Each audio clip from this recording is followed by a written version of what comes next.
welcome to the another session for our second lecture of the fundamental unit of life. पर उससे पहले हम recall कर लेते हैं कि कल हमने क्या क्या पढ़ा था, जिससे कि आपके माइंड में भी एक फिगर बन जाए कि यहाँ तक हमने पढ़ा था और यहाँ से स्टार्टअप हमें करना है।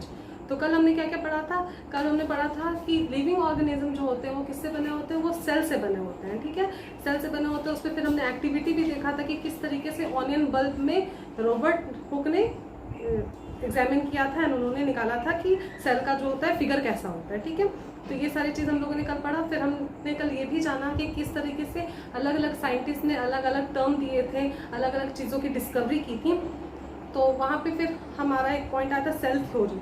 तो सेल थ्योरी किसने दिया था? सेल थ्योरी दिया था हमारा शेल्डन एंड स्वान और विर्चॉन ने उसका एक्सपेंडेड वर्जन दिया था। ठीक है, तो आज का हमारा यही टॉपिक है। आज का टॉपिक सबसे पहले हम पढ़ेंगे सेल थ्योरी, फिर सेकेंड है यूनिसेलुलर एंड मल्टीसेलुलर, थर्ड है प्रोकैरियोटिक यूकैरियोटिक, एंड फिर component of cell. Component of cell, यही हम लोग कंपोनेंट ऑफ सेल का क्या मतलब है? कल मैंने एक टॉपिक लिखाया था यहाँ पे कि सेल किस चीज़ से बना हुआ होता है, तो वही हमारा है कंपोनेंट ऑफ सेल कि किस किस चीज़ से हमारे सेल बना हुआ होता है, जिसमें कि हमारा बहुत सारे होते हैं। प्लाज्मा मेम्ब्रेन होता है, फिर न्यूक्लियस होता है, साइटोप्लाज्म होता है। पर आज हम सिर्फ प्लाज्मा मेम्ब्रेन पढ़ेंगे क्योंकि थोड़ा सा बड़ा है इस प्लाज्मा मेम्ब्रेन, और प्लाज्मा मेम्ब्रेन के अंदर हमें पढ़ना है डिफ्यूजन एंड ऑस्मोसिस। ओके, तो चलिए स्टार्ट करते हैं अपने सेल थ्योरी से। तो सबसे पहले सेल थ्योरी, इसका आपको पीडीएफ भी मिल जाएगा। अगर यहाँ आपको ढंग से नजर ना आए तो आप लोग प्लीज़ ज़्यादा ये मत सोचिएगा कि क्या हो रहा है, कुछ समझ नहीं आ रहा है। इसके नोट्स आपको मिल जाएंगे। बस अभी आप मेरे बातों को सुनिए, मेरी बातों को समझिए कि सेल थ्योरी आखिर है क्या और इसके कितने कितने की पॉइंट्स हैं जो कि एग्जाम में आपको कभी कभी पूछते हैं कि की पॉइंट्स ऑफ सेल थ्योरी। ठीक है, तो आपको वो तीनों जितने भी पॉइंट्स हैं वो आपको लिखने होते हैं। ठीक, तो सबसे पहला हमारा, ये तो नॉर्मल हम सब जानते हैं कि all living organism are made up of one और मोर सेल। ठीक है, सारे क्या होते हैं? सेल से बने हुए होते हैं। ठीक, तो ये चीज़ हमें पता है कि सेल क्या है, बेसिक यूनिट ऑफ लाइफ है, ये भी हमें पता है। तो ये हमारा इसी, देखिए कितने नॉर्मल, अगर हम लोग बोल रहे हैं तो इतने नॉर्मली हम लोग इस चीज़ को बोल रहे हैं, लेकिन इसी में हमारे दो पॉइंट क्लियर हो गया। सबसे पहला पॉइंट कि सारे लिविंग ऑर्गेनिज्म किससे? सेल से बने हुए हैं, एंड सेकेंड पॉइंट कि सेल क्या है? बेसिक यूनिट ऑफ लाइफ है। ओके, एंड थर्ड पॉइंट है, थर्ड पॉइंट जो है वो विर्चॉन ने दिया था। क्या दिया था? कि जितने भी सेल होते हैं वो किससे बने हुए होते हैं? प्री एग्जिस्टिंग सेल से। मतलब जैसे देखिए, हम लोग क्या जानते हैं कि सेल है, एक सेल है। ठीक है, अब एक सेल है, लेकिन अब ये सेल क्या होता है? ये सेल डिवाइड करके दो और सेल बनाएगा, फिर ये सेल डिवाइड होकर के दो और सेल बना रहा है, ये सेल डिवाइड करके दो और सेल बना रहा है। तो ये क्या है? ये पहले से एग्जिस्ट करता था एक सेल, जिससे क्या हो रहा है? और भी सेल्स बन रहे हैं। तो इसका यही मतलब है कि सेल जो है वो प्री एग्जिस्टिंग सेल से बना होता है। ठीक है, डिवाइड कर करके वो सेल बनता है। ओके, तो ये तीन हमारे पॉइंट्स हैं, की पॉइंट्स हैं हमारे सेल थ्योरी के। एंड सबसे मेन पॉइंट जो आपको याद रखना है कि आपको ये याद रखना है कि कौन कौन से साइंटिस्ट ने इसकी डिस्कवरी की थी, सेल थ्योरी को दिया था। तो कौन कौन से साइंटिस्ट ने दिया था? Schleiden, Schwann and Virchow. ठीक है, ये आपको याद रखने के लिए इनके ऐसे नाम है, ये तो पूरे नाम भी है, Matthias, Schleiden, Theodor Schwann and Rudolf Virchow. ठीक है, ये इनका फुल नेम है। आपको डेट्स याद रखने हैं कि कौन कौन से डेट को इन्होंने ये किया था, और विर्चॉन ने स्पेशली क्या थ्योरी दिया था, एंड शेल्डन और स्वान ने क्या किया था। कल भी मैंने बताया था कि स्वान पढ़ते के साथ आपको याद आ जाना चाहिए कि एनिमल सेल के बारे में इन्होंने किया होगा, और शेल्डन जो थे वो प्लांट सेल को डिस्कवर किए थे। ओके, तो चलिए अब आगे हम बढ़ते हैं यूनिसेलुलर एंड मल्टीसेलुलर की तरफ। ठीक है, तो यूनिसेलुलर क्या है? नाम से ही हमें पता चल रहा है यूनी मतलब क्या हो जाता है? एक। तो ऐसे ऑर्गेनिजम्स जो सिर्फ एक सेल से बने हुए होते हैं उन्हें हम क्या कहते हैं? यूनिसेलुलर कहते हैं। ठीक है, और ऐसे ऑर्गेनिज्म जो एक से ज्यादा, मल्टी मतलब बहुत से, ठीक है, उन्हें हम क्या कहते हैं? मल्टी सेलुलर कहते हैं। तो नाम से ही इतना क्लियर है कि आपको इसको याद करने की जरूरत ही नहीं कि व्हाट इज यूनिसेलुलर, मतलब आपको कंफ्यूज होने की जरूरत नहीं है। ठीक है, बस एक इसमें पॉइंट ये होता है कि लाइक मल्टीसेलुलर भी क्या होता है? वो भी एक तरह से सिंगल सेल्ड होते हैं कहीं ना कहीं। क्योंकि सिंगल सेल कैसे होते हैं? क्योंकि पहले वो सिंगल सेल होंगे तब ना वो डिवाइड करके मल्टी सेल में आएंगे, जैसा कि हमने यहाँ पे बताया था। तो इसलिए ये एक पॉइंट है जो कि आपके एनसीईआरटी बुक में मेंशन किया गया है कि मल्टीसेलुलर भी क्या होता है? एक तरह से वो यूनिसेलुलर होता है। ठीक है, क्योंकि वो सिंगल सेल से ही स्टार्ट करते हैं अपने आप को। तो ये बस एक हमारा सबसे बड़ा डिफरेंस यही है यूनिसेलुलर मल्टीसेलुलर का। और फिर उसके एग्जांपल्स है, उसके कुछ एग्जांपल्स है, जैसे इसमें एमीबा आ गया। एमीबा क्या है? वो सिंगल सेल है। ठीक है, वो सिर्फ एक सेल से बना हुआ है। और फिर इसके बाद पारामीशियम, क्लेमिडोमोनास, इन सब के बारे में आप पढ़ेंगे, आप फर्दर और भी इन चीज़ों को डिटेल से जानेंगे कि क्या है ये, ठीक है।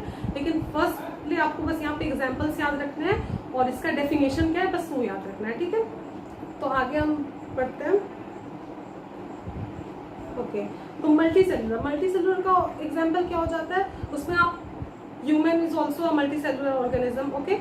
फंजाई, प्लांट, एनिमल, ये सारे क्या हो जाते हैं हमारे मल्टी सेलुलर ऑर्गेनिज्म हो जाते हैं। तो सबसे सिंपल हमारा कॉन्सेप्ट बन गया यूनिसेलुलर, ऐसे ऑर्गेनिज्म जो सिंगल सेल से बने हुए हैं। मल्टी सेलुलर ऐसे ऑर्गेनिज्म जो एक से ज़्यादा सेल से बने हुए होते हैं, ठीक है। एग्जाम्पल्स हमारे हो गए अमीबा, क्लेमिडोमोनास एंड पैरामीशियम हो गए हमारे किसके, यूनिसेलुलर के। और मल्टी सेलुलर के हो गए हमारे human being, fungi, plant and animal, okay. तब यहाँ पे हमारा फिगर 5.3 हमारे एनसीईआरटी बुक में दिया हुआ है, जिसमें हमारे बॉडी में, ह्यूमन बॉडी में अलग अलग वैरायटीज के सेल पाए जाते हैं, उनका वो डायग्राम दिया हुआ है, जिसमें ब्लड सेल है, मसल सेल्स है, नर्व सेल्स है। ये क्या है, सारे अलग अलग सेल हैं। ब्लड सेल जो है उसका अलग काम है, नर्व सेल का अलग काम है। तो इस तरीके से हमारे बॉडी को, और सारे सेल के साइज, स्ट्रक्चर सारे अलग अलग है, ठीक है। तो ये डायग्राम आपको याद रखना है। ज़्यादा कुछ इस डायग्राम से आपको क्वेश्चन नहीं आता है, आपको क्वेश्चन बस यही आएगा कि लाइक आपको डायग्राम किसी का दे दिया जाएगा और नीचे आपसे पूछ दिया जाएगा कि ये कौन सा सेल है, ये नर्व सेल है या ये ब्लड सेल है, ये कौन सा सेल है, बस ये क्वेश्चन ऐसे आता है। तो आपको माइंड में आपको डायग्राम को अपने बिठा के रखना है कि ऐसे होता है, ठीक है। बाकी और आपके इस पेज नंबर 58 में और कुछ भी नहीं दिया हुआ है जो आपके लिए बताना ज़रूरी है, मैंने सारा कुछ क्लियर कर दिया है। अब आगे है, हाँ, अब इससे मुझे एक और चीज़ याद है जो मैं सोच रही हूँ आप लोगों को बता दूँ। इसमें क्या होता है कि जैसे हमारे बॉडी में क्या होता है कि सेल जो होते हैं, मतलब हमारे बॉडी के जो अलग अलग पार्ट्स होते हैं, तो सारा सबका फंक्शन अलग अलग होता है। जैसे हार्ट का फंक्शन क्या है, वो ब्लड पंप करता है, ओके। फिर हमारे स्टोमक का फंक्शन क्या है, वो खाना डाइजेस्ट करता है। तो जैसे हमारे बॉडी के अलग अलग पार्ट के अलग अलग फंक्शंस होते हैं ना, वैसे सेल में भी क्या होता है कि सेल में भी अलग अलग कंपोनेंट्स होते हैं जो कि उसके अलग अलग काम करता है, ठीक है, जिन्हें हम लोग क्या कहते हैं, सेल ऑर्गेनेलिज कहते हैं, ओके। तो उसका क्या काम होता है, उन लोगों का भी अलग अलग स्पेशल काम होता है जो कि हम लोग इसमें पढ़ने जा रहे हैं। लाइक प्लाज्मा मेम्ब्रेन क्या है, ये भी एक तरह का सेल ऑर्गेनेली है, ठीक है, जो कि सेल के अंदर होता है, जो सेल के लिए कुछ स्पेशल वर्क करता है, ओके। तो सेल ऑर्गेनेली क्या है, ये हमारे दिमाग में कॉन्सेप्ट क्लियर हो गया। चलिए बच्चों, फिर हम लोग आगे अब देखते हैं। अब ओके, तो पहले हम स्टार्ट करते हैं। अभी तक हम लोगों ने क्या पढ़ा, cell theory, unicellular and multicellular, okay. अब है प्रोकैरियोटिक एंड यूकैरियोटिक।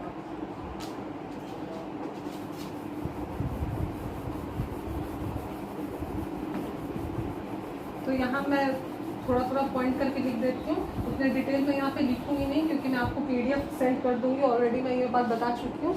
तो मैं यहाँ पे बस वैसे मेंशन कर देती हूँ ताकि आपको प्रॉब्लम ना हो समझने में, okay. Then what is prokaryotic and eukaryotic, prokaryotic and eukaryotic, okay. तो सबसे फर्स्ट डिफरेंस इसमें क्या है कि पहले आपको समझना है कि प्रोकैरियोटिक और यूकैरियोटिक का मतलब क्या है। प्रोकैरियोटिक क्या है, प्रोकैरियोटिक जो एंशिएंट के टाइम, मतलब एंशिएंट मतलब क्या होता है, जो पुराने हमारे पूर्वज, ठीक है। तो बहुत पहले के जो सेल्स होते थे उनको हम लोग क्या कहते हैं, प्रोकैरियोटिक कहते हैं, ठीक है। और यूकैरियोटिक क्या, कॉम्प्लेक्स जो होता है, कॉम्प्लेक्स सेल्स और जो न्यूली सेल्स होते हैं, तो उनको हम लोग क्या कहते हैं, यूकैरियोटिक कहते हैं, ठीक है। तो ये सब एक छोटा सा सिली सा डिफरेंस है दोनों के बीच में। अब सेकेंड क्या है हमारा, फर्स्ट पॉइंट अभी से स्टार्ट होगा। तो फर्स्ट पॉइंट है कि प्रोकैरियोटिक का साइज क्या होता है, स्मॉल साइज होता है, ओके। प्रोकैरियोटिक का साइज स्मॉल होता है एंड यूकैरियोटिक का साइज क्या होता है, लार्ज, ओके।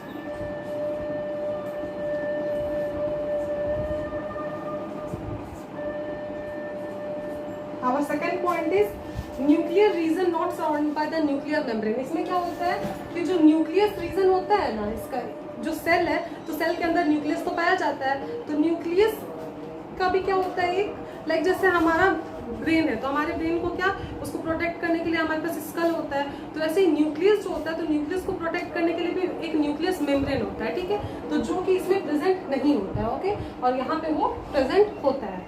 तो सेकेंड पॉइंट है हमारा nucleus not surrounded by membrane. Which membrane? Nucleus membrane. और इसमें surrounded by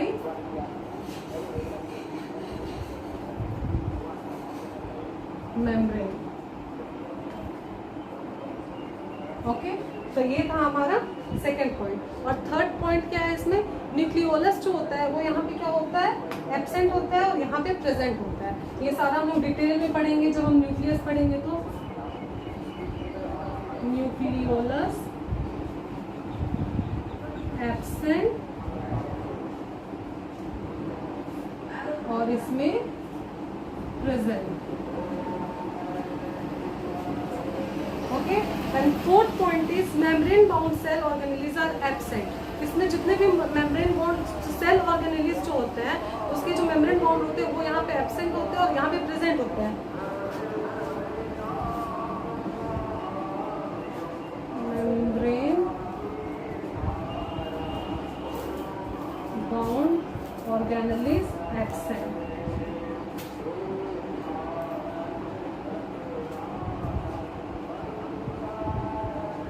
और यहाँ प्रेजेंट होता है। ओके, एंड फिफ्थ पॉइंट क्या है? सेल डिवीजन बाय फिजन और बडिंग। इसमें क्या होता है? जो सेल डिवीजन होता है वो फिजन और बडिंग से होता है। फिजन और बडिंग भी हमें आगे चल के पढ़ना है। आई होप आपको थोड़ा बहुत तो पता होगा कि फिजन और बडिंग क्या होता है, पर एक्सटेंडेड वर्जन में हमें 10th में इसे पढ़ना है। ओके, और इसमें क्या होता है? फिजन और बडिंग से ये क्या करते हैं? सेल डिवीजन करते हैं। और ये किस चीज से करते हैं? माइटोसिस और मियोसिस से करते हैं। ये बहुत ही इंपॉर्टेंट पॉइंट होता है, माइटोसिस एंड मियोसिस।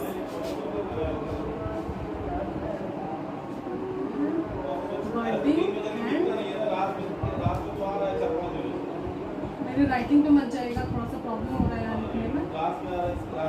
माइटोसिस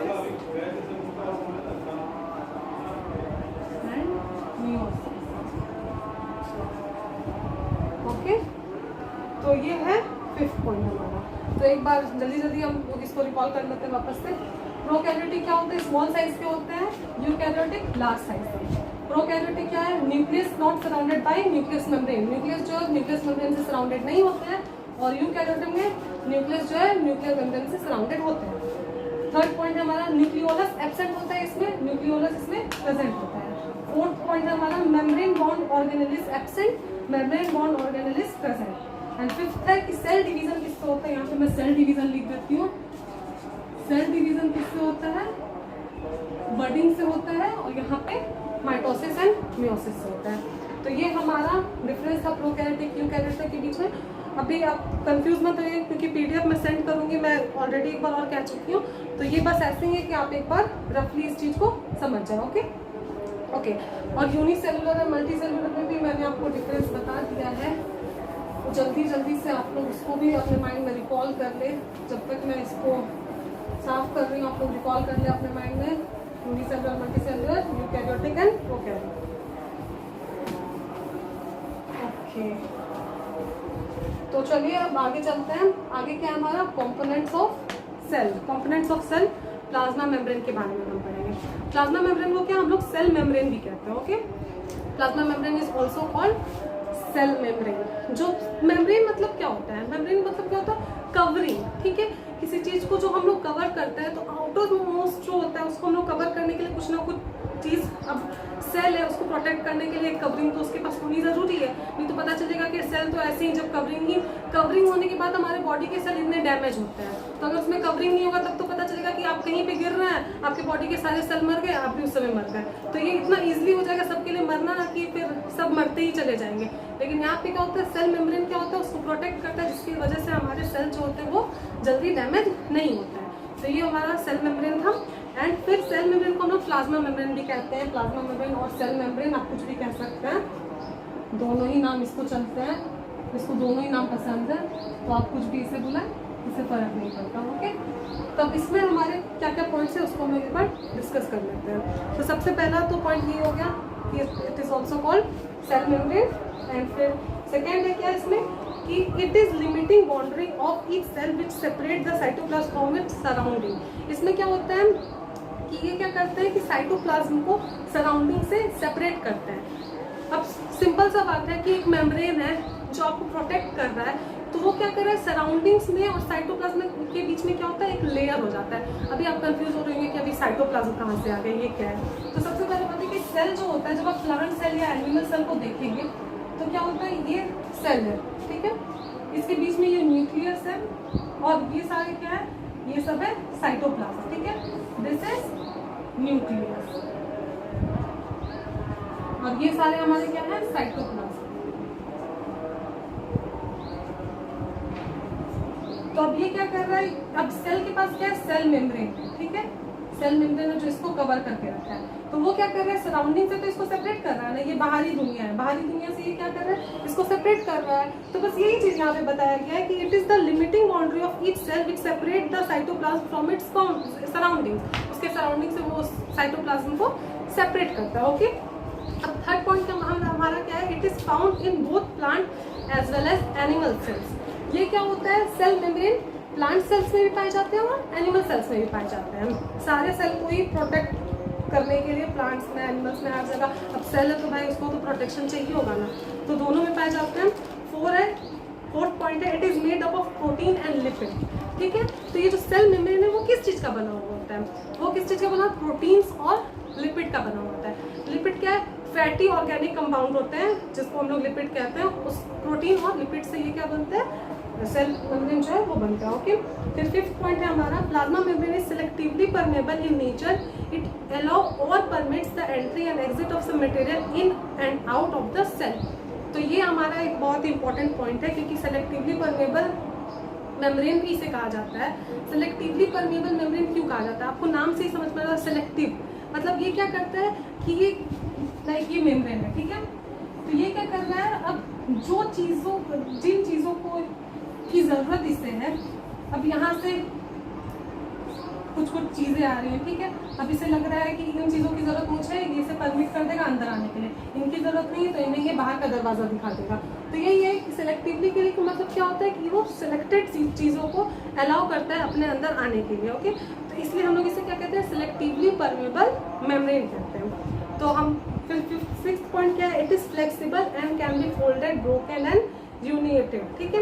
ये क्या होता है, फ्लेक्सिबल होता है, फोल्डेड होता है, मतलब क्या ये आप टूट भी सकता है, फ्लेक्सिबल होता है। तो ये सारा क्या इसके ओके सेल मेम्ब्रेन के सारे पॉइंट्स एक बार और फिर हम रिकॉल कर लेते हैं कि क्या क्या पॉइंट्स थे जो हमने पढ़ा।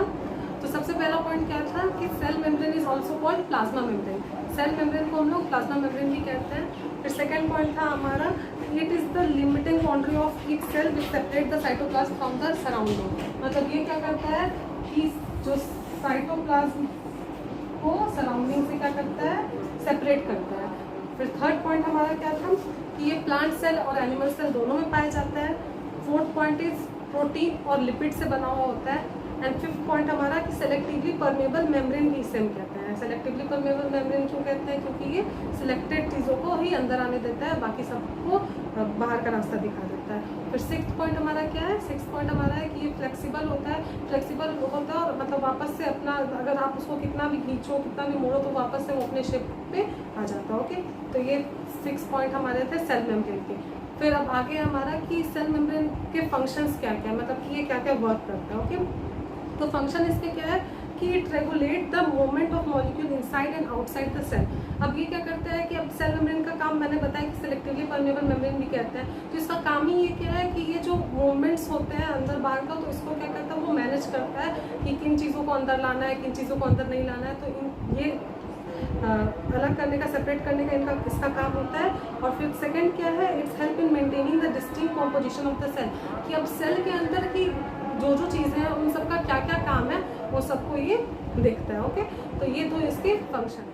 तो स्टूडेंट्स आज हम प्लाज्मा मेम्ब्रेन तक ही रखते हैं, कल हम डिफ्यूजन और ऑस्मोसिस को कवर करेंगे, क्योंकि डिफ्यूजन और ऑस्मोसिस थोड़ा सा लंबा चला जाएगा और उसमें और भी टॉपिक्स हैं, आइसोटोनिक है, हाइपरटोनिक है, हाइपोटोनिक है, जो कि हमें थोड़े डिटेल में जानना है। तो इसलिए ये डिफ्यूजन और ऑस्मोसिस हम कल इसको करते हैं। आज के लिए बस इतना काफ़ी है।